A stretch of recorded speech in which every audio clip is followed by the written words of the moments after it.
Welcome to William Steele, True Crime, Steele Media, Steele Spotlight Television, which is in its third season now. Can you believe that? I'm executive producer and the host. And as you guys know, I come from A&E and Hulu. I have a reality show over there. It's called Inmate to Roommate, second highest rated reality show in the United States, about me getting out of prison, living with a family who's not my own. But more than that, we're going to have a very special guest today. Guy's become a good friend of mine over the past few years. He grew up in the same dark and gritty streets of New York City and Brooklyn, New York that I did. And we ran in different circles. He did everything. This guy was a gangster. This guy was a bona fide gang member. Um, Turned his life completely around. Did time. Went to prison. Ran with mobsters in New York City and Brooklyn, all throughout New York City. I'm going to let him elaborate. Did some time. Really had some moments in his life that caused him to reflect and turn his life around. He became a bounty hunter. So when you see this guy, dog the bounty hunter's got nothing on this guy. So because this man really did come up in the streets, so he knows how the criminals think, the fugitives think, and he became very, very good at what he does. Turnaround story. He's got a documentary out now about his life and a book called The Harding. You guys have to check that book out. We're going to show it up on the screen here soon. But without further ado, let me bring to my friend Tommy up on the screen here. So we're going to bring Tommy Harding. Hey, Tom, thank you for coming back. No problem, Bill. How are you? All right, buddy. How are we doing? I'm doing okay, actually. I'm having a wonderful, relaxing after Thanksgiving day weekend. That's right. Just chilling out down here in North Carolina and just trying to live life, just trying to be me, just trying to do what I could do. Yeah, I've had an interesting several months. Uh, South Florida is an interesting place. This let me see, what is it? Tomorrow we're going to be going to the Breakers, and then after that down to Miami. Mary hasn't seen a lot of that, but so we just got past Thanksgiving, and we were there for Silent Partners movie premiere. I'm in the movie Silent Partners, going to be streaming soon, and we're going to start filming a prison comedy, and then a feature film drama series about my life. And we are trying to find ways to get you in some of these things. So Tommy and I are going to be collaborating, but we need to get into his story because his story can run for hours, and we are going to. I can't say much about development, but let's just say this man's life story, like mine, will be a drama series, will be a feature film. And so we're going to get into some of it now that we can squeeze into a 45, 50-minute segment. Tommy, tell us, how the heck did this begin? You've had a hell of a rough life and a great turnaround story. Just take us to the beginning and let's get into the nitty gritty. Well, I was born in a Jewish community of Brooklyn, New York, a community that's called Borough Park, Brooklyn. That's actually where Barbara Streisand was born. Barbara Streisand's from Borough Park, Brooklyn, a That's right. very a very Hasidic Jewish neighborhood. I could say it's on the 53rd Street and 15th Avenue. My dad was actually hired by the landlord to be the superintendent. Now, if a lot of people, I'm a baby boomer, but if a lot of people out there, or young people, whatever, don't know what a superintendent is, I'll explain to you very briefly. A superintendent is an individual that maintains the operation of the apartments, electrical, plumbing, uh, AC, whatever was going on with the building. My father he was actually very good at fixing whatever got broken. So he was hired to be the superintendent. He took care of the building. But the good thing about that is, Bill, is that he had four sons that were there with him. Me, my two older brothers, and my younger brother, which we all helped him with. We earned our keep. My father made sure we earned our keep there living with him. And, we helped him with the work and the building. But the bad side about my dad, here's the bad side. The bad side about my father was that he was an alcoholic, and he was very violent with my mother. Now, let me get this out there. My father is an African American born in Georgia, and he was married to my mother. My mother's Scottish, Italian, and Polish, mixed. You know what I'm saying? My mother was a mutt. Right. And it was very different growing up in that neighborhood. Now, my father, when he drank, Bill, again, he got violent, and it led to me and some of my brothers going to the street, going to the street to try to, I don't know, just try to find something other than watching him wanting to beat my mother up and drink and break up things in the house. Did I love my father? Yes. Did I understand what was going on? No, because I was very young, Right. you know, and it was very difficult. So what got me into the streets was unconventional stuff that was going on at home. And then there you go. I got involved with the street gangs at a very young age. Now, in that neighborhood, in the Okay, Hasidic, can I throw up a picture real quick? Let me know if this is the building or this is somewhere you lived afterwards. I know you had sent me this image to use. Mhm. Oh, that's a picture out of my film that's in the basement of the building. That's the building. And that graffiti that you see on the wall, I wrote that when I was 15 years old in 1976. And it was as you could see, 1776 to 1976, it was the bicentennial year. And when we went to film, there's Russian people that are living there right now. And they were very, very nice to me when I came down there.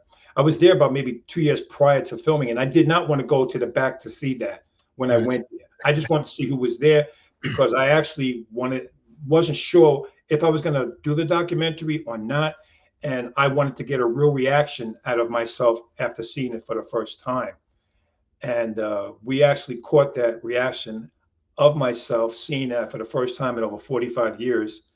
And the new superintendent that's there now told me as long as he's there, he will make sure that does not get painted over, and he's going to tell people the story behind that graffiti. So I want to applaud him for doing that for me. I remember the scene in your documentary about with that, and you walked in. I don't remember if you expected to see that was still there, or you were curious if it was still there. But you were like a little kid, man. You could see reliving your Yeah. childhood, like kind of where it all began, and then after that, I think you went wrong by you went bad for quite a while, like we all did back in those Yes. days. So, Yes, yes. The reaction at the scene, the crazy thing about that, he told me that it was still back there, and then I didn't see it until a year later when we went back to film. And I I was got you. thinking prior to seeing it that it was going to be faded, and you couldn't possibly read, it was going to be like really faded after 45 years.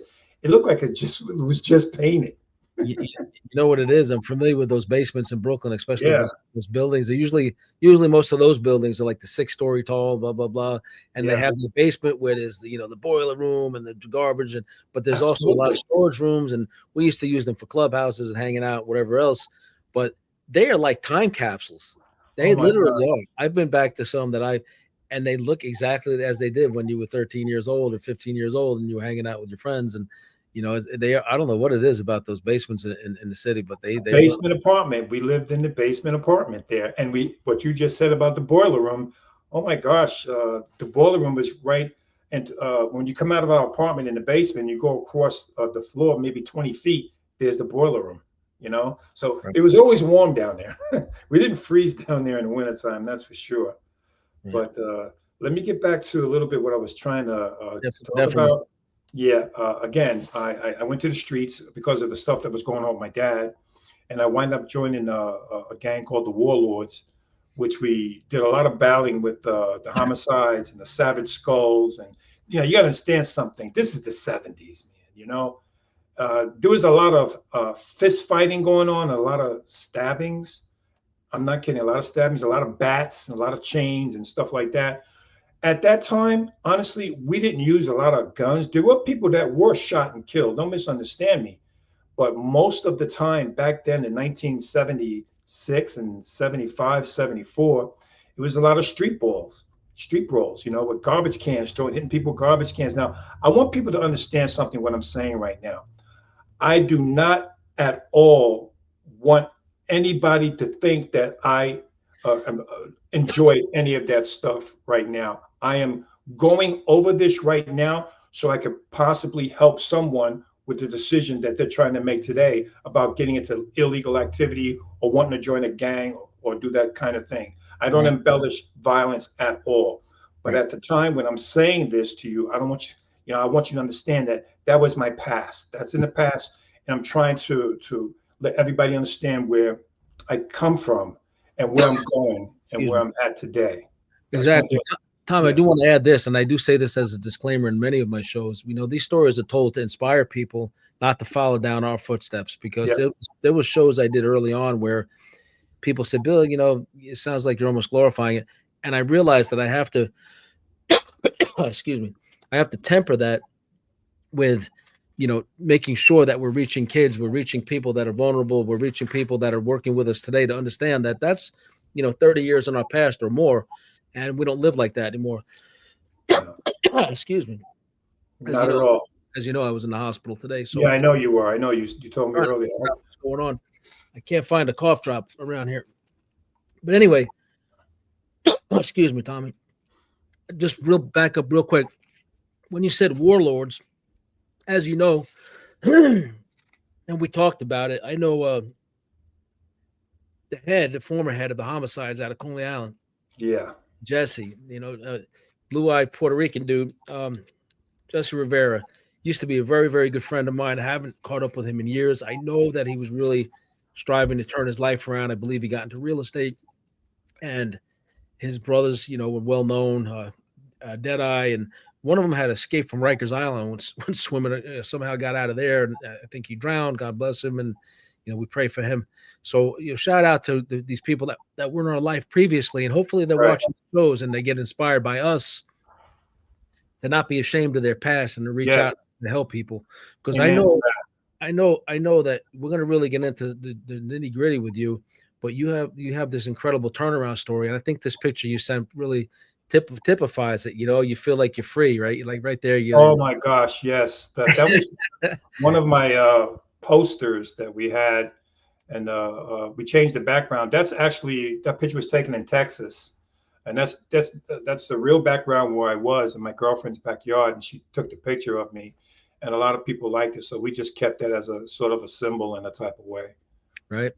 Okay, so how the heck did you get started joining gangs and then all the stuff you did? Let's do it. Well, listen, the thing about that is when you're at home and it's not a normal Brady Bunch Brady Bunch at home being raised like on TV. I used to admire watching the Brady Bunch. I always wish my family was like that. Me too. Yeah, but unfortunately, my family was more like the Shady Bunch. You know, my older brother was a criminal. Good book My title. my sister got hooked on heroin. This is my older brother and my older sister got hooked on heroin, and they weren't, let's just say, good mentors for us younger brothers and sisters.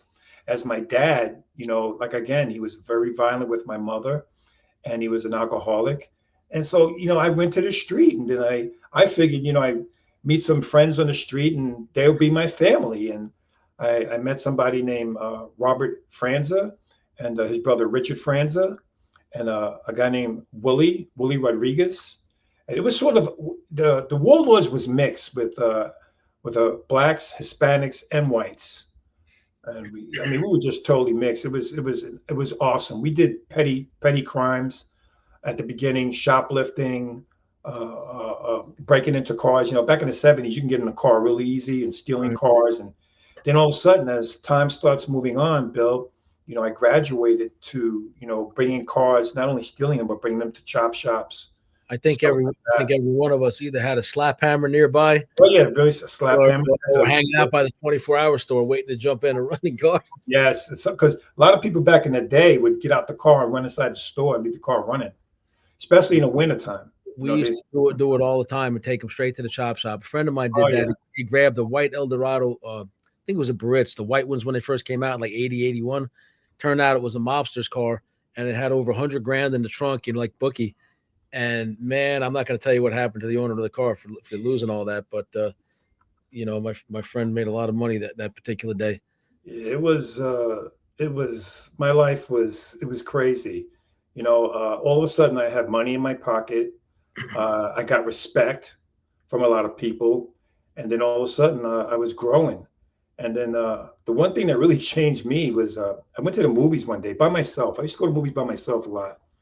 And I saw this movie with Arnold Schwarzenegger called Pumping Iron. Mm-hmm. And that changed the course of my life. That helped change the course of my history. After I got out of watching that movie, the next thing I wanted to do was lift weights, and I never lifted a weight in my life. Right. Being 17, I think it was about 165 pounds at that time.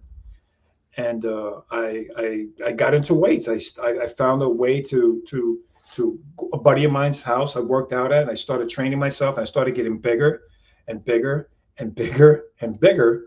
And the bigger I got, the taller I got, the older that I got, I started graduating from small crimes to meeting people that were connected organized wise. We're called Shylocks.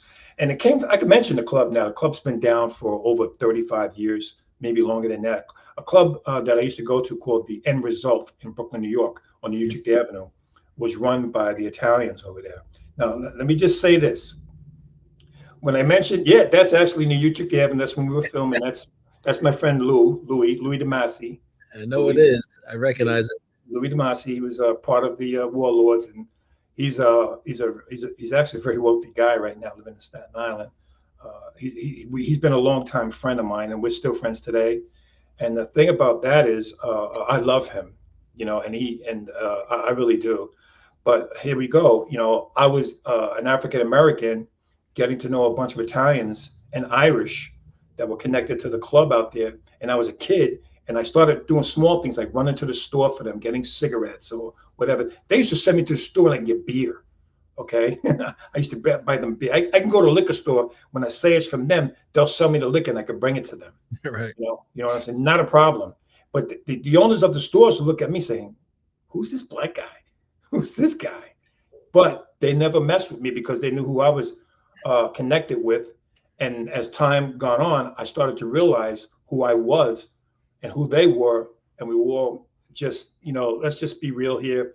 It was bad stuff, bad things. Like I said, I started there in Brooklyn, and then it got transferred to Manhattan. By the time I didn't get arrested yet. I was being questioned a lot by the police at that time. They'd stop me in the street, detectives, and talk to me, and I never ratted. I wasn't a rat. They try to scare me, and I got to tell you, I was petrified a lot of times, but it happened so much that I got used to it. I just got used to it. So the questioning, interrogating me and stuff, and I was never charged with anything, and I was committing crimes, burglaries, jewelry stores and stuff like that, pawn shops. We were just doing reckless, crazy criminal activity, being young. But then it changed once I met Irish Jimmy, when they hooked me up with a guy named Irish Jimmy in Manhattan. That changed the course of everything. There was this club in Manhattan called Hellfire, and it was on 14th Street, on the west side, 14th Street and 10th Avenue, on 9th Avenue, between 9th and 10th Avenue. And it was an S&M club. This is back in the 80s, the early 80s. And this guy, Irish Jimmy, took a liking to me, and I started doing security work at the club for him. And he knew who I was, and he knew what I was doing in Brooklyn. And he moved me up gradually, because I started doing protection. Protection money is basically, I became a bagman as well. I'd go to clubs and force them to pay us money on a weekly basis and threaten them if they did not pay us. Right. If you did not pay us, it worked two ways. Bodily injury will be the first choice, because we didn't want to do anything to the club unless we had to. You follow what I'm saying? Right. And most of the time, and I got to say this, most of the time they didn't want any problems. They were making so much money and they were paying us. There were times, Bill, that they were making so much money, we were like, we got to up the ante. We got to make them pay us more. And that came from Jimmy and Jimmy's people. Me, I had to say so over nothing. Obviously, I was just an enforcer. Right. And we had a lot of clubs a lot of gay clubs, a lot of straight clubs. We weren't biased. If you had a club and you had green money in there, we're coming to get it. That's right. And that's it. It doesn't matter. Black club, white, it didn't make any difference to us. It was about green. making that green. And sometimes we did have some individuals that gave us a really hard time that really thought they were, let's just say, badasses, and we burned the club down. Right. Uh, we burned it down, and we when we set the club on fire. I'm just going to say this. I'm going to put this out there. I made sure that the building was empty to the best of my ability because I honestly, I was young, I was scared, I was afraid. But if I didn't do it, I was more afraid of what they would do to my family. But I didn't want to hurt anyone unnecessarily. Right. That makes any sense. But that's the way that I felt. This It is makes something I would not tell the it people that I makes was working for. right. It makes a lot of sense because violence attracts too much attention, and even though you're a big dude, people who are afraid will try to take you out regardless.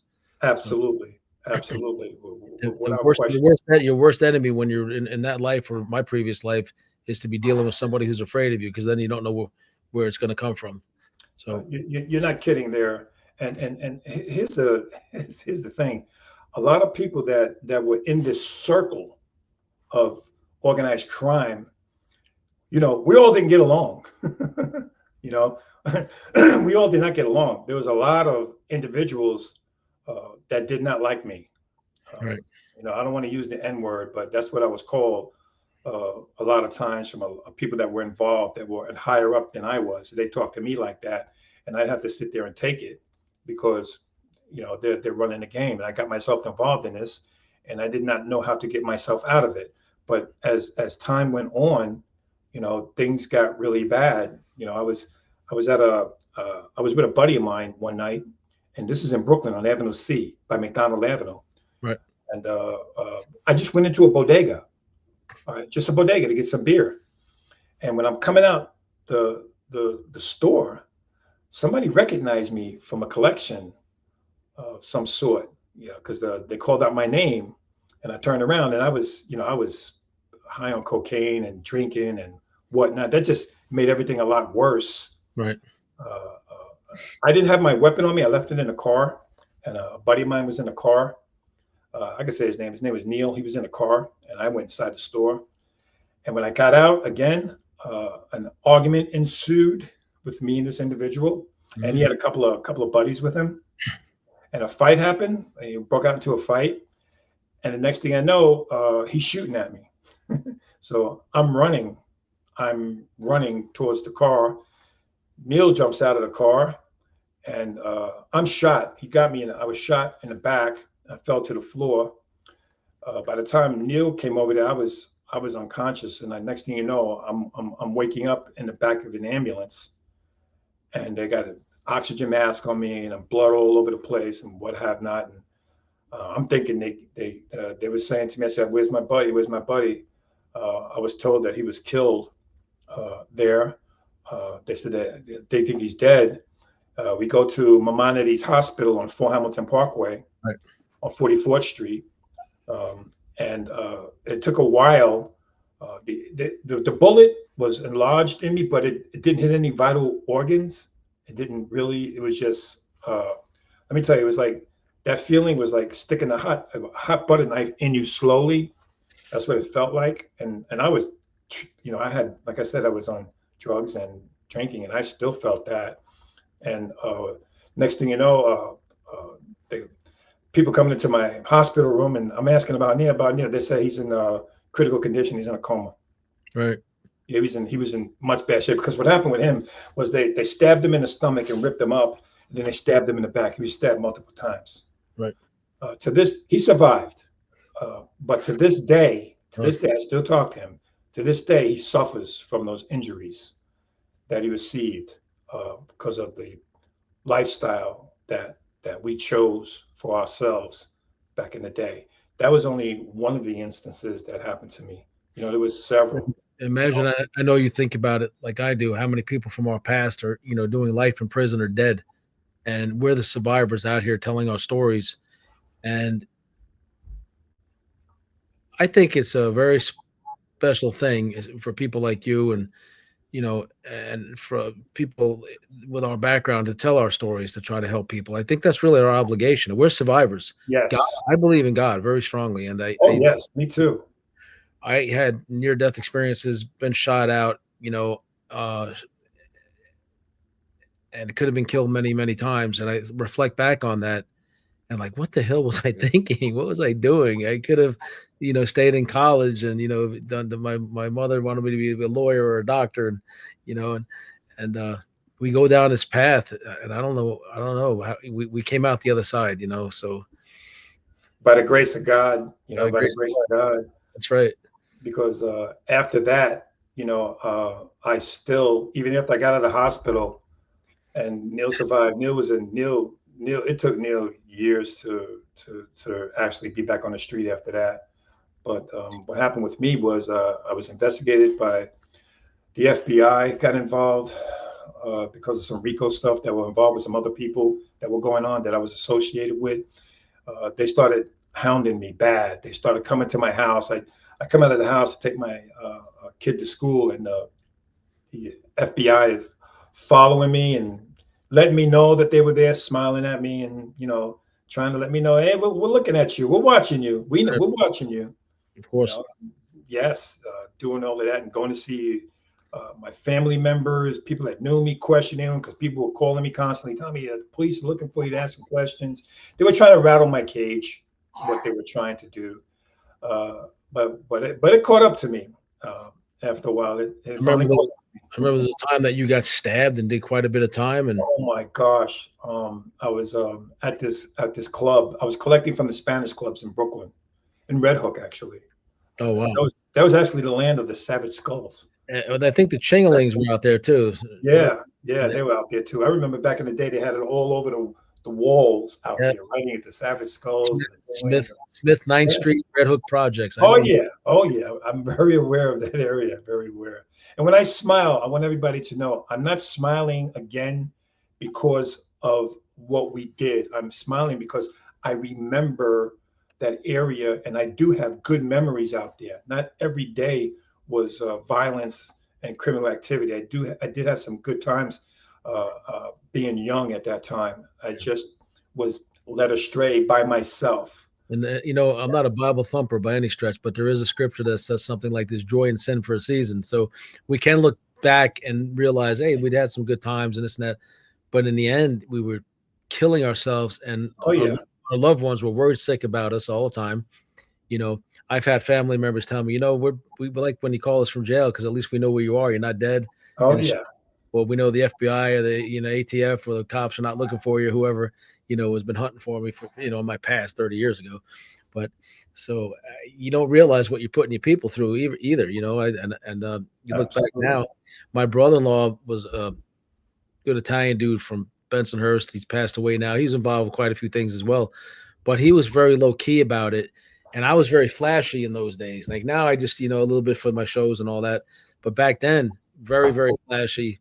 And I would come around to him in his house, in Florida, and New York, and Brooklyn. Hey, my parents know you don't have a job, man. Stop flashing, the brand new caddy and the this and that. The Kruger Ram with all the diamonds and Oh yeah. and the diamond encrusted Rolex and all this. And I didn't get it back then. And then he would say, "Look, you're hurting people in the family by what you're doing.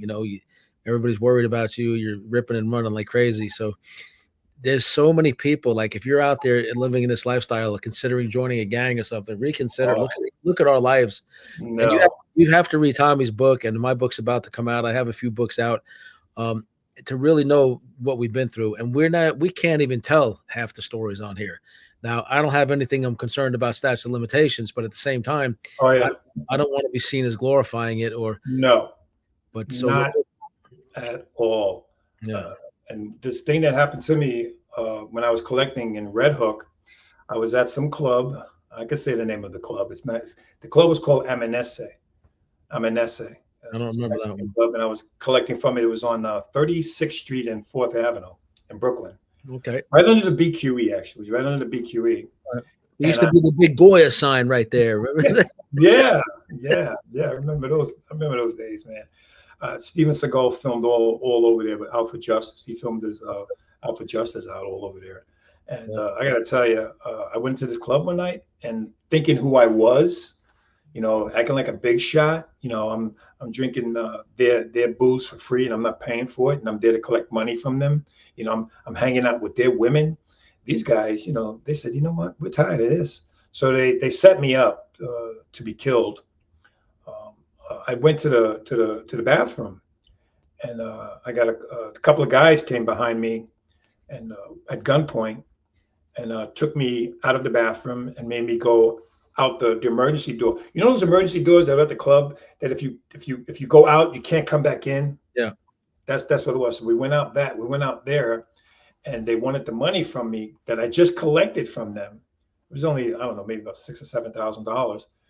And I said, "Here, you can have it. You can have it." They made me turn around, and of course they were people that were involved with the club. They had masks on, but I could tell from their accents they Right. were Hispanic.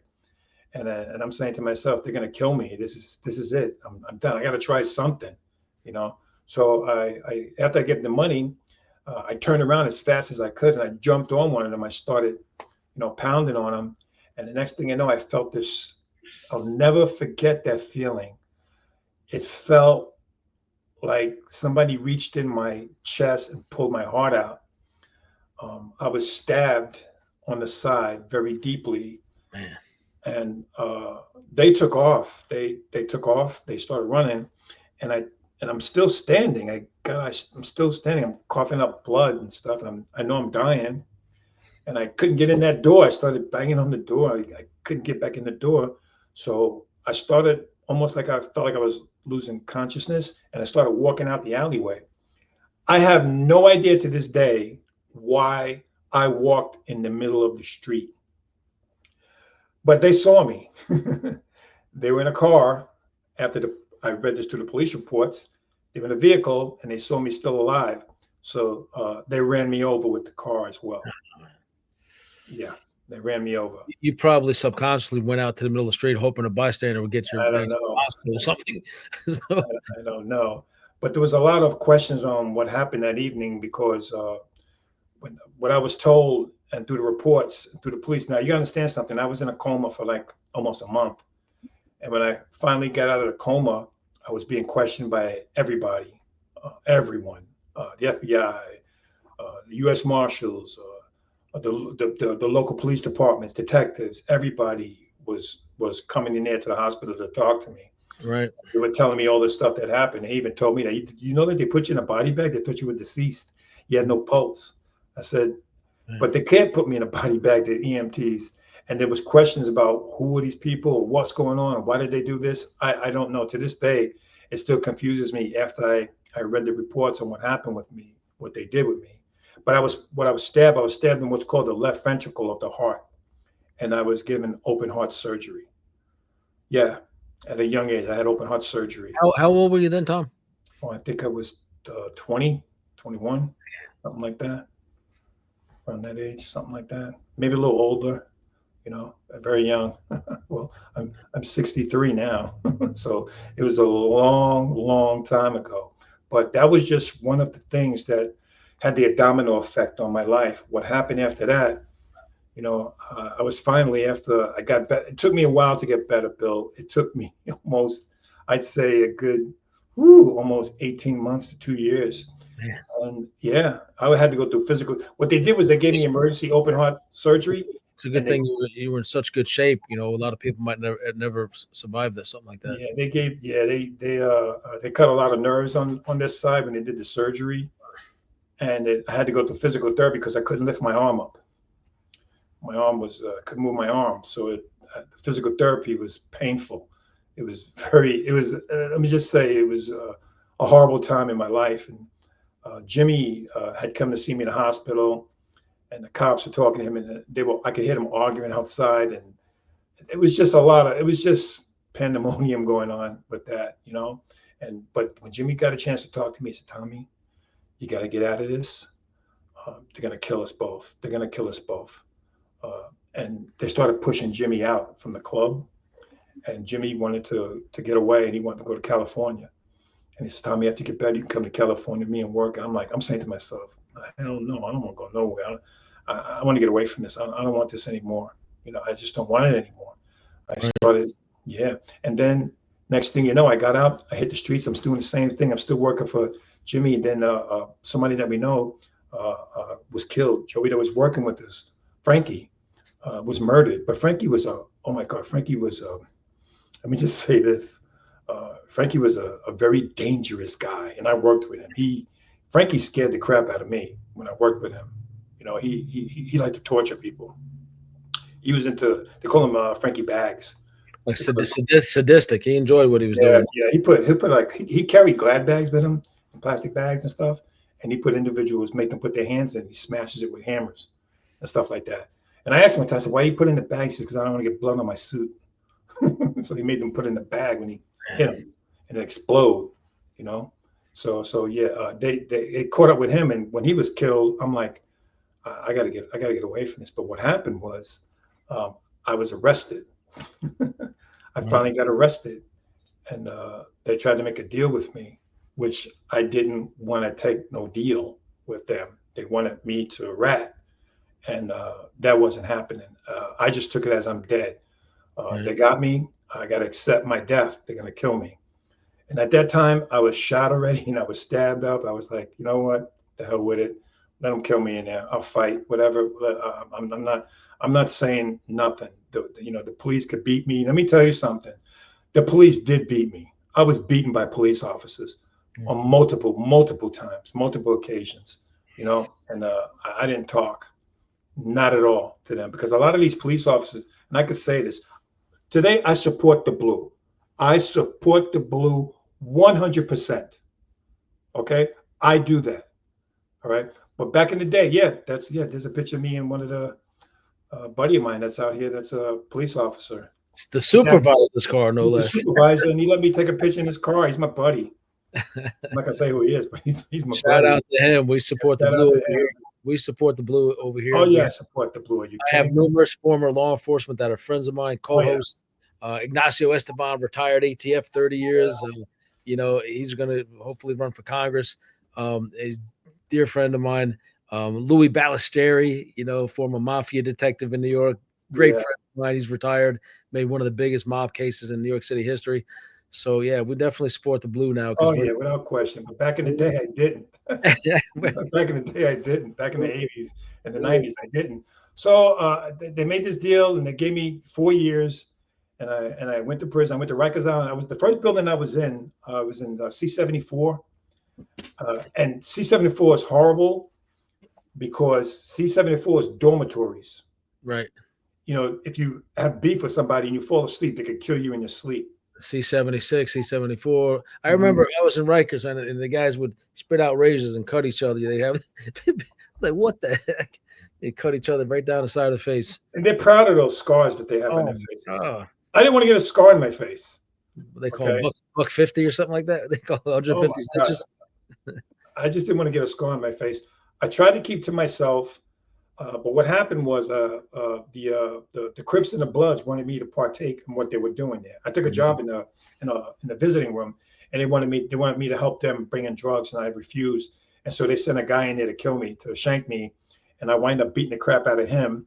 And that's when I beat the crap out of him, I was brought down to the Bing. They put me in the Bing. The Bing is the box, guys. Right. Whoever don't know, the Bing is the box. They call it the Bing. Solitary confinement.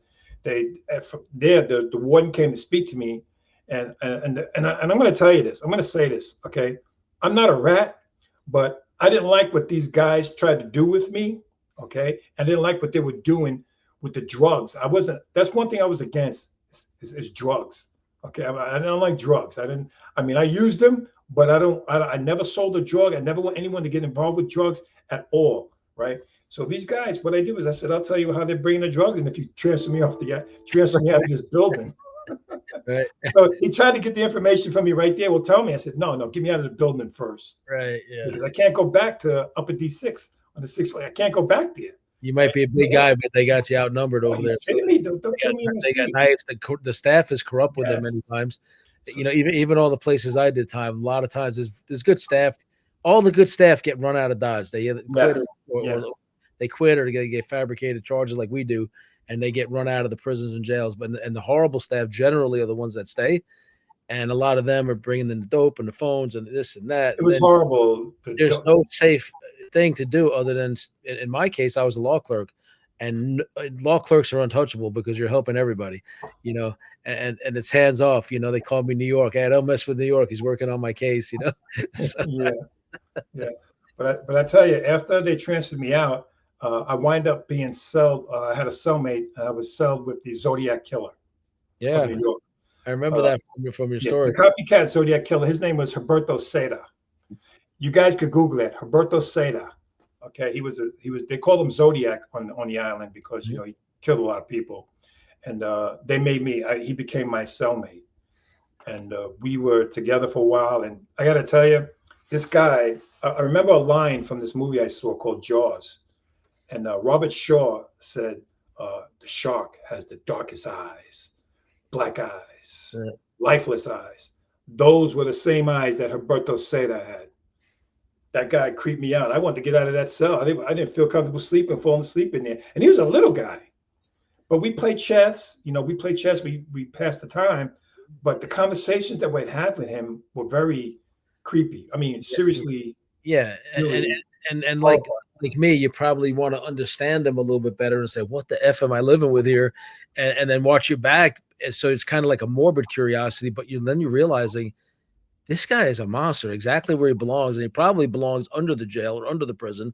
Yes. And these people are still walking free. There are so many serial killers and people out here right now. Listen, I do true crime, I do crime prevention, inspirational turnaround story, all that good stuff. I can't even believe the stuff I'm seeing on the internet. That like I won't even put it on my shows. It's so graphic, so horrible of what these serial killers have done to people. And a lot of them do have that look. Some look like the guy next door, like they wouldn't hurt a fly. Yeah, he kind of like creeped me out more than Frankie did. I mean, he Yeah. was like, because I had to sleep there, but he would tell me. I'll tell you this one thing they told me. He goes, "They're shitting in my food. They're putting Oh, feces in yeah, his food and they're peeing in his drinks." And come to find out, they were doing that because of course. the COs were making the inmates do that to him, but he had no choice but to eat it, or else he'd starve. We had a guy in the Nassau County Jail right outside Brooklyn on Long Island. This guy was known as the South Shore Rapist. I forget his real name, but the South Shore Rapist. He was in protective custody, but when he was going to trial, they let him dress out in the street clothes and everything. And we're all going to court downstairs. And I'm pretty sure they had him in lockdown, solitary, PC, whatever. And the officers would say, "Hey, we're going to turn our back for 5 minutes." And I never went in on the guy, but man, you'd have about 15 people stomp this guy half to death right before his court appearance, right after his court appearance. Every time he went in to change his clothes, they would just beating this guy. Back then, there was no cameras really around, and Nah. the guards were so corrupt they would just let things happen. They Oh, I encouraged. mean, the gods give us time to fight. When we had some issues with inmates, he says the guard will yell, "I'll give you 2 minutes," There you and you go. got a couple of minutes to fight. I've had that happen to me. I was in a way, I kind of like that because after I would fight, they put me in lockup, and then I'd have a cell. I You'd wouldn't. be by yourself and have to worry about sleeping with a serial killer. Exactly. That's actually what happened with me. I finally got away from the Zodiac because the Zodiac was not allowed when he was being transported. Like if you go to chow or anything or to the yard, he's in handcuffs. He's shackled. He could go sit out in the yard, but it's in the gate. He's not with the other, and he's not in POP. You know what I'm saying? Right. So he's out there getting some fresh air, but he's shackled.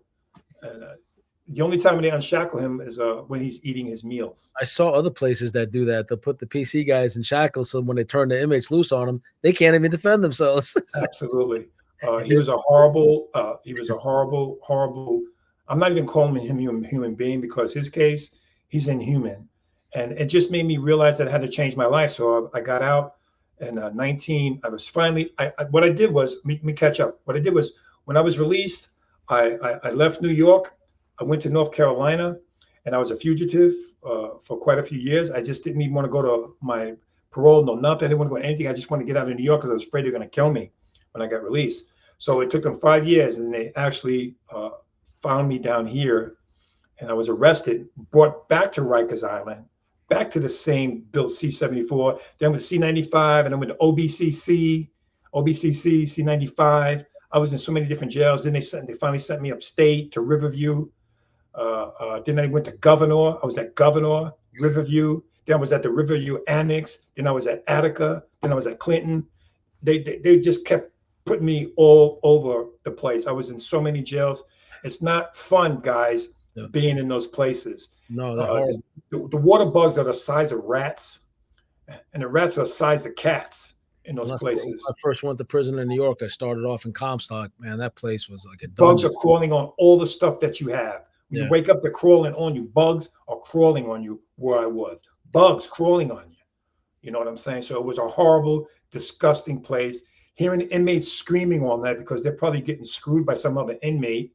You know, it was a horrible, and all you smell is defecation in those places. It was disgusting, horrible. But you know what? I put myself there. You don't have to put yourself there, guys. That's if right. You think being associated with gangs and criminology and just being bad is worth it? I'm here to tell you it is not worth it. It's not. Imagine all the guys, you know, things that you and I lost, especially, you know, I did over 18 years for nonviolent crimes, you know, family members, opportunities, educational, you know, but then when I turned it around, you know, I just started reflecting after my escape. I just started writing books, screenplays, taking college, university courses. And I said, you know what, I'm going to do something different when I get out. And now we work with wrongful conviction cases. And we try to kids, speak to college students. You and I are on the same path. And I know we spoke privately about collaborating more going forward. Yes. We both have our personal stuff going on, but we can't let any of that get in the way of our mission. You know, if people need to be supportive, not at all. Stand back and let us do our thing, because we have all this pent up energy and past we want to share to help people. And I know you're on that same path. So we're gonna have to go a little bit faster. So let me get to the end now. Let me get to the end. What happened was when I got out, I came back to North Carolina and I had to find something else to do. I didn't know anything else but protecting people. You know, protecting people and enforcing stuff. So I was working at a club one evening, and this bail bondsman that I knew named Troy Thompson came in there one evening, and he asked me, "What do I make there?" And I told him what I was making. He says, "Tommy, you can make a lot more money with me." And I said to myself, "Oh my gosh, me working in bail bonding, chasing people down? Right. Let me give it a try." So I took a course about it. And the next thing you know, I'm really, really good at it. And the money that I was making was incredible. And my name got well known all over North Carolina, South Carolina, Georgia. People were hiring me to travel from state to state to pick up large bonds that were $200,000, $400,000, hundreds of. I mean, it was incredible how I just went from being associated with organized crime, being in the mob, being an enforcer, to becoming a bounty hunter. And I was a bounty hunter for 15 years until I retired. And then I said to myself, you know what I want to do? What I really want to do? You want to hear this, guys? One of my dreams was to do this. Write children's books. There you go. Now, Tommy's got some children's books out. The links in it are going to be in the description here. We got a picture of you holding them up, a little better picture there. Yeah. So I want to say this real quick, because I know it was one of my questions early on. So I'll say this: Dog the Bounty Hunter. I started getting hooked on the show. He's a man of faith. He's a little quirky for us because, you know, the long blonde hair. We're from Brooklyn and all that. So, you know, to us, you know, everybody from outside the area might be a little odd, right? But anyway, I think his heart's in the right place. However, I did notice on that show, this guy's always hunting down like minor felons, stolen car, misdemeanors. And I got to know you. You're hunting like super dangerous people. VFOs, violent felony offenders. You were going after the big bad guys. Arresting some very dangerous. I arrested rapists, pedophiles. So we caught a bank robber one time. Once we start rolling into hopefully this reality show and a drama series about your life, guys, this is a whole different animal than what Dog the Bounty Hunter was doing. This is the real deal, going after the worst of the worst. And I'm going to put that out there for you. That's you guys need to pay attention to what this man says and what he's been through and the kind of people he's chased. It's all the book that I wrote is about my entire life, from getting involved from the street gangs to getting involved in organized crime to dealing with my father being an alcoholic to the death of family members to people that I knew that were killed on the streets. It has everything in there about my life. And then I was approached to make a documentary, and I thought about it. But you got to understand something. I just released that book only like 2.5 years ago, and I finished writing it like 15 years ago, and I didn't want to publish it. It was just basically for me until I was talked into, hey, listen, you need to publish this book, and that's what I did, and it's changed my life. Now I go around, I speak to young people. I speak to anyone that'll listen. I go to churches. I talk to people. I'm at the mentor studio. I talk to people. I try to educate people about street gangs and about organized crime and about how to get your education. Let me just say this really, really briefly. I went back to school after all that prison stuff was over, and I finally got my GED. Not only did I just get my GED, I went to college, and Sure I did. graduated college with my college degree, my associate degree in 2014. I walked across the stage with a cap and gown, and that was one of my, there you go, that's one of my proudest moments. I'm a college graduate. So my point is saying, so just because you're a convicted felon doesn't mean you have to stay in that lifestyle. You could change your life. It's up to you. God's given us all a gift. We all are important. We all, each and every one of us is a gift from God. Now you got to understand something. We don't have a lot of time on this planet. What are we looking at? What, 70, 75 summers? Right. Maybe a little bit more. That's not a very high number. You know what I'm saying? So Right. my point is what we do in between that time, when we're born to our death, what we do in between that time to just having it, try to have a decent way of life. And I'm here to tell you right now, even if you're a convicted felon, you can have a wonderful, wonderful, wonderful life. Don't mean to Amen. sound like Jimmy Stewart from A Wonderful Life, but you can have a wonderful life. Don't ever think less of yourself. Think more of yourself.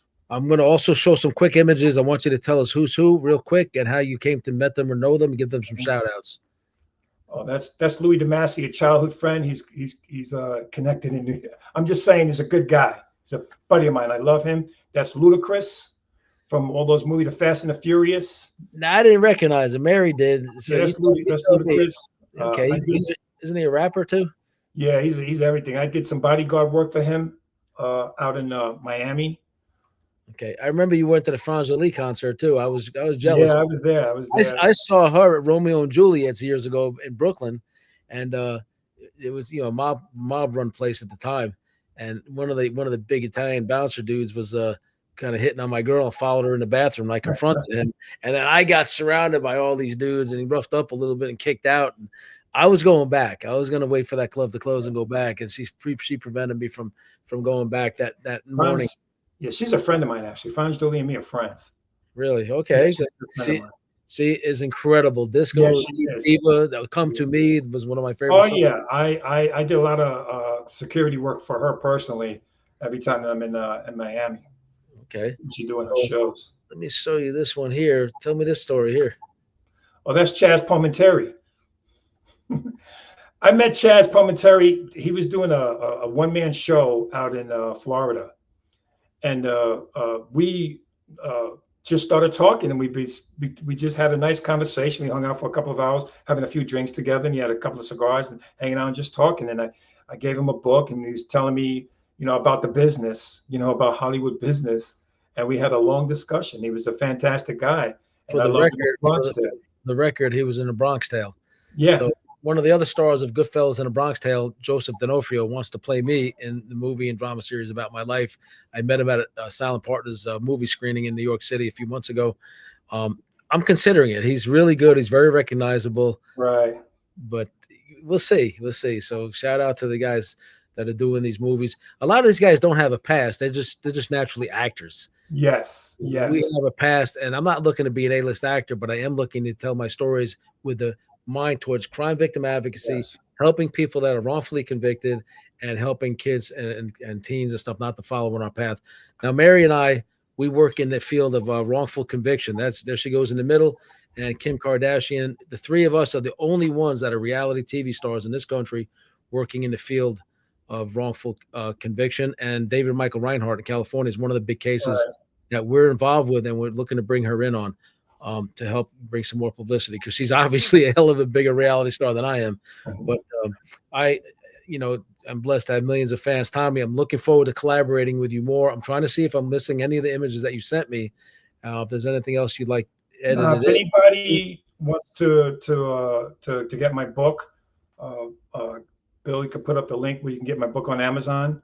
Yep, we're gonna have that up there. Also, So where's your Instagram? You want it to blow up your Instagram a little bit? yeah, I sent you the link. You can put that up, or you could just go to Hardening, HARDENINGX, Hardening X. That's my symbol for knock out the violence, stop the violence. So it's Hardening X. I know it sounds like a damn porn movie, but it's not. That's my last name is Harding. So they You just should come up. You should come out with a little version of the little blue pill. That's an over-the-counter version. all you gotta do to give me an Instagram, Hardening, and put the X at the end, and I'll come up on Instagram, and you can see some of my motivational videos there. And look at me up on YouTube. You can look me up on YouTube. Operation Motivation 007. It's called Operation Motivation 007. I got a lot of motivational films there, videos there that you could see. And of course, you can find me on TikTok and Facebook. Right. Tommy Harding, Facebook, Brooklyn. And all right. All these links, everybody, all these links are going to be in the description. Follow Tommy. We're going to be collaborating a lot more, possibly doing some important things together, even guest appearances, book signings, speaking engagements. We're going to start collaborating a lot more because I have some personal matters behind me now. We're going to be ripping the lid off certain things and exposing certain billionaires here. I'll fill you in on that. We have copious evidence. We're interviewing people in Boston and Boca Raton, and it's just incredible what happened to us, and I will explain it to you privately. But guys, check out my books as well if you would. I have 2 books out there. Nancy Grace covered them on her podcast. My links are in the description, and we look for nothing but the best for Tommy. And I'm going to probably leave them with, I think, this pretty cool image. So Tommy's got the children's books out. He's got his documentary out. He's got his autobiography out. And most important of all, this says it all right here. He's free. he's free to be happy and pursue life and happiness like the rest of us want. And we pray and look forward to extending hope to people that are heading down the wrong path, and we pray for those before us who have life sentences that screwed up, and they're in the to write me, send me a message. I'll be more than happy to answer if I can help you out with anything. That's what I'm here for. That's what I do. That's what I'm here for. I want you guys, everybody out there. Thanks for tuning in. God bless you all, and remember, you're all very special. All of you, each and every one of you. Just find it in yourself, okay, guys? All right, Tommy, look forward to seeing you again soon. We're going to have you back on here. Let's schedule something real soon. I have some ideas I'll talk to you about on the phone. And thank you, everybody, for joining. Thank you for Peter Tickton for the use of his facilities. This is his conference room. He's actually Donald Trump's attorney, guys. So he's the attorney you want between you and your problems. He's got a law firm in Deerfield Beach, Florida. And he wrote this book about Donald Trump because he knows Donald Trump for 68 years. And Peter's a dear friend of mine. And here we are in his office. So we say shout out to Peter Tickton. And Tommy, we're going to sign off. Thank you. Thanks again. Thank you for joining us, everybody. Good night.